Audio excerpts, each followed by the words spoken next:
चंदन नगर पुणे का एक ऐसा एरिया जहां आज भी लोग रात में गलियों से निकलना अवॉइड करते हैं। पता है क्यों? लोकल्स के मुताबिक वहां पे एक गली है, स्पेसिफिक गली नंबर 4, जिसके अंदर लोकल्स ने ही बताया है कि रात के समय किसी औरत की चीखने की, चिल्लाने की बहुत ज्यादा जोर जोर से आवाज आनी शुरू होती है। लेकिन वो आवाज किसी की मदद के लिए नहीं होती, किसी की मदद की पुकार नहीं होती। वो आवाज तो होती है बदले की चीखें। और वो आवाज ऐसी होती है जिनको सुनने के बाद आदमी की रूह कांप जाए, आदमी का शरीर ठंडा पड़ जाए और आदमी थर थर कांपने लगे। और ऐसा नहीं है कि वो आवाज हफ्ते में एक बार या महीने में एक बार आती हो और ऐसे किसी बंदे की हो जिसको हेल्प की जरूरत हो, उसको हेल्प ना पहुंच रही हो। वो आवाज गली नंबर 4 से रोज आती है। ये कहानी है विजय की, एक एस्पायरिंग फोटोग्राफर जिसकी उम्र थी 27 साल और जो अपने प्रोजेक्ट के लिए पुणे में शिफ्ट हुआ था। और पुणे में ही उसने एक 1 BHK फ्लैट भी रेंट पे ले लिया। रेंट सस्ता था, फ्लैट अच्छा था, लोकेलिटी भी ठीक ठाक ही थी और गली के अंदर एक पारिवारिक माहौल मिल रहा था उसको। और प्लस ये था उस एरिया में शांति ज्यादा थी तो क्रिएटिविटी के लिए टाइम मिल जाता था। तो उसको वो फ्लैट एकदम परफेक्ट लगा और उसके बजट में ही पड़ रहा था। और साथ ही साथ जो असाइनमेंट से पैसे आने वाले थे उन पैसों में जब उस फ्लैट का रेंट निकाल दिया जाता तो उस पर एक अच्छी खासी सेविंग्स भी हो जाती। उसने वो फ्लैट ले लिया, वहां शिफ्ट हो गया। जब शिफ्ट सब कुछ हो गया तो वो नीचे आया, घूमने लगा गली में। बहुत ज्यादा जॉली नेचर का बंदा था, एक्सट्रोवर्ट था, हर किसी से बातचीत करना पसंद करता था। उसका ऐसा था, उसको हर किसी से अच्छे व्यवहार से बात करना, सबकी ब्लेसिंग लेना, सबसे दोस्ती करना, नए नए दोस्त बनाना बहुत ज्यादा पसंद था। उसने गली में 4-5 लड़कों से बात करनी शुरू करी। अपने लैंडलॉर्ड अंकल के पास गया, उन अंकल के पास जाके चाय वाय पी, नीचे बैठा। आंटी थे, अंकल थे, उनका एक बेटा भी था। बेटा ऑफिस चला गया, वो बैठा रहा, बात बात सब कुछ हो रही थी सुबह के टाइम पे। सडनली अंकल बोलते हैं कि बेटा हाँ, मैं तुम्हें एक बात बताना भूल गया, मैं वो तुम्हें अभी बता देता हूँ।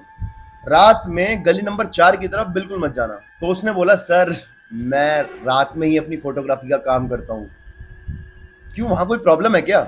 लैंडलॉर्ड ने मुस्कुराकर जवाब दिया, कुछ पुरानी बातें और किस्से कहानियां हैं, छोड़ो तुम इन बातों को, अपने काम पे ध्यान दो और जाओ आराम करो अपने फ्लैट में। वो जाके अपने फ्लैट में सो गया।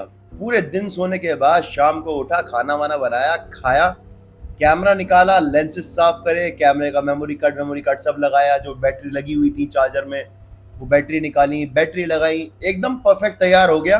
और उस मोहल्ले की गलियों में निकल पड़ा, आर्ट ढूंढने के लिए, क्रिएटिविटी करने के लिए, इंस्पिरेशन ढूंढने के लिए। फोटोग्राफी करते करते वो गली नंबर 4 में पहुंच गया। और गली नंबर 4 में पहुंचते ही उसे एक ठंडी हवा के झोंके का एहसास हुआ। सारी गलियों में लाइट जली हुई थी, पूरी गली रोशन हो रखी थी, इवन गली नंबर 4 की लाइटें भी वर्क कर रही थी। लेकिन उस गली नंबर 4 के कोने पे एक जगह बहुत ज्यादा अंधेरा था। वहां थी एक कोठी, एक जली हुई बहुत बड़ी कोठी। और उस कोठी के बाहर एक औरत की फोटो का आधा जला हुआ एक आधा फ्रेम लटक रहा था। राघव को वो कोठी बहुत इंटरेस्टिंग लगी। राघव को इवन उस कोठी के अंदर अपनी क्रिएटिविटी का, अपनी इंस्पिरेशन का पता नहीं कौन सी झलक दिख गई। उसने कहा, भाई मैं जो फोटो ढूंढने आया था, मैं जो अपने असाइनमेंट्स के लिए पिक्चर्स ढूंढ रहा था, उनमें एक फोटो इस कोठी की तो जरूर होगी। उसने अपना कैमरा निकाला, फ्लैश ऑन कर रहा, कैमरे का शटर बटन दबाया, लेकिन कैमरा ग्लिच कर गया। कैमरे से फोटो क्लिक ही नहीं हुई, या हुई तो उसे पता नहीं चला। और जैसे ही उसने अपना कैमरा नीचे किया और कोठी के गेट की तरफ देखा तो उसने देखा कि एक औरत खड़ी है जिसने कुछ अजीब से सफेद कलर के कपड़े पहने हुए और एक साया सा नजर आ रहा था। और वो जस्ट उसके सामने खड़ा था। वो वहां से डर के मारे बहुत जोर से भागा, उसकी सांसें फूल रही थी, उसको इतना डर लग रहा था कि उसकी हालत खराब हो गई थी। उसको लैंडलॉर्ड अंकल की बातें याद आ रही थी कि उन्होंने बोला था अगले नंबर 4 में मत जाना। उसको ऐसा लग रहा था मैंने ये गलती क्यों कर दी, कुछ जैसे तैसे। बस उसके दिमाग में ये चल रहा था कि बस मैं कैसे भी करके एक बार घर पहुंच जाऊं।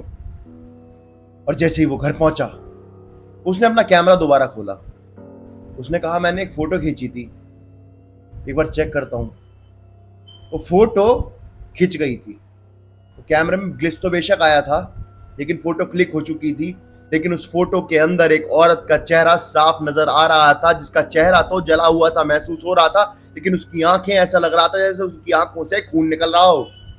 उसकी आंखों में गुस्सा दिखाई दे रहा था और उसकी आंखें देख के ऐसा महसूस हो रहा हो जैसे वो फोटो नहीं, वो आंखें जिंदा हो।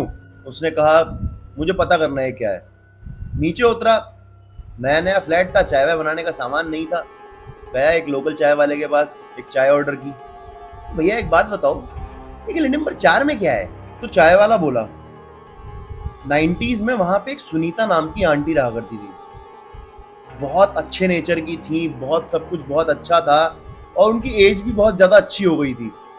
बस लेकिन उनके कोई बच्चा नहीं था और उनका जो पति था वो बड़ा गंदा आदमी था, लालची किस्म का। लोगों को ब्याज पे पैसे देता था।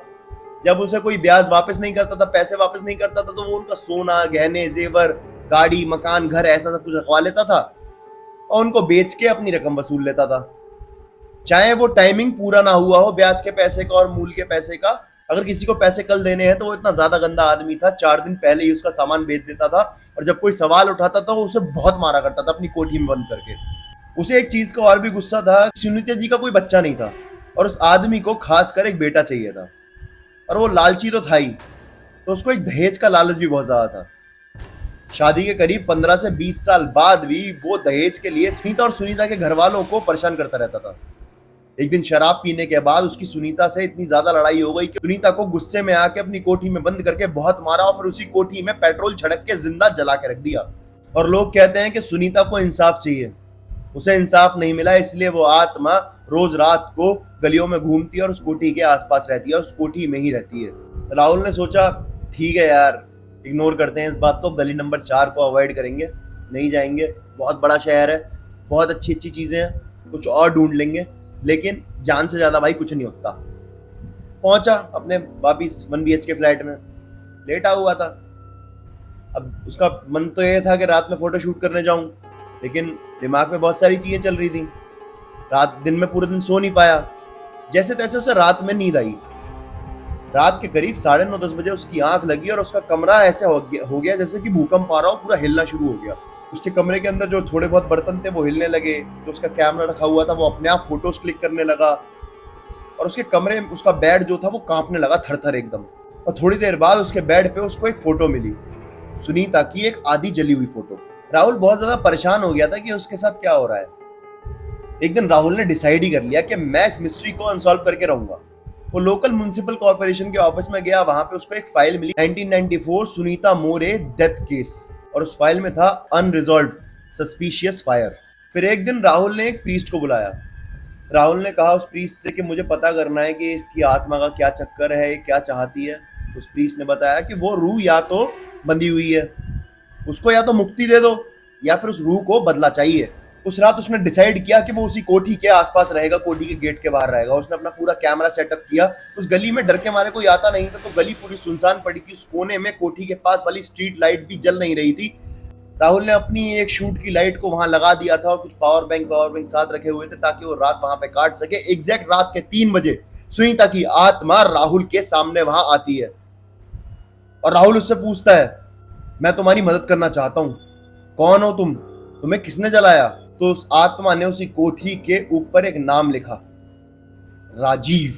राहुल ने थोड़ा और इन्वेस्टिगेट करा तो उसको पता चला राजीव उसके पति का नाम था, जो आज भी जिंदा है और एक पुणे के पुराने ओल्ड एज होम में रहता है। राहुल उसके पास गया, उसने उस कोठी के बारे में उससे सब कुछ पूछा, सब कुछ बताया। तो राजीव ने कहा वो मैं ही था जिसने सुनीता को मार दिया। उस रात मैं बहुत ज्यादा नशे में था और मैं अपने सेंसेस में नहीं था। जब तक मुझे होश आया तब तक सब कुछ जल चुका था और सब कुछ खत्म हो चुका था। मैं आज भी उस चीज के लिए बहुत ज्यादा शर्मिंदा हूँ। राहुल राजीव को उस कोठी के पास ले गया। उस कोठी में प्रीस्ट ने एक छोटा सा रिचुअल करा और राजीव ने सुनीता की आत्मा से 4 बार माफी मांगी। उस रात पहली बार गली नंबर 4 से चीख की आवाज सुनाई नहीं दी। उस कोठी से एक अजीब सी, बड़ी पॉजिटिव सी एक एनर्जी टाइप की एक रोशनी चमकनी शुरू हुई और सब कुछ शांत हो गया। राहुल का असाइनमेंट खत्म हो गया, सब कुछ खत्म हो गया, बिल्कुल वो परफेक्ट हो गया। उसने कहा मेरे को पुणे छोड़ देना चाहिए, लेकिन जब वो पुणे छोड़ रहा था तो वो अपनी फाइल्स चेक कर रहा था। जब उसने अपना कैमरे का मेमोरी कार्ड अपने लैपटॉप में कनेक्ट किया तो उसने देखा कि उसको वही फोटो मिली जो उसने पहली रात खींची थी और उसके अंदर सुनीता थी। और इस बार सुनीता की आंखों में गुस्सा या रेज नहीं दिखाई दे रहा था। उस फोटो के अंदर सुनीता मुस्कुरा रही थी। चंदन नगर में आज भी वो कोठी है, चंदन नगर में आज भी गली नंबर 4 है, लेकिन अब सब कुछ शांत हो गया है। लेकिन वहां के आसपास के लोगों को इस बारे में पता चला तो उन लोगों का कहना अब ये है कि जब किसी भूत, प्रेत, रूह, आत्मा को भी इंसाफ मिल जाता है तो वो भी शांत हो जाती है। ये थी राहुल की कहानी, चंदन नगर पुणे की कहानी। अब अगर आपकी ऐसी कोई कहानी है तो आप मेरे को इंस्टाग्राम पे डीएम कर सकते हो, द ओनली नकुल करके मेरा पेज है। आप मेरे को मेल कर सकते हो या फिर इस वीडियो के कमेंट सेक्शन में भी आप मेरे को अपनी स्टोरी सुना सकते हो। आपकी कहानी इस पेज पे मैं सुनाऊंगा। अब मिलते हैं अगली वीडियो में कल। तब तक के लिए आप मेरे पेज को सब्सक्राइब कर दो ताकि मेरा मोटिवेशन बना रहे और मैं आपके लिए ऐसी अच्छी अच्छी वीडियोस लाता रहूं। और हाँ, कमेंट करके जरूर बताना ये वीडियो आपको कैसी लगी।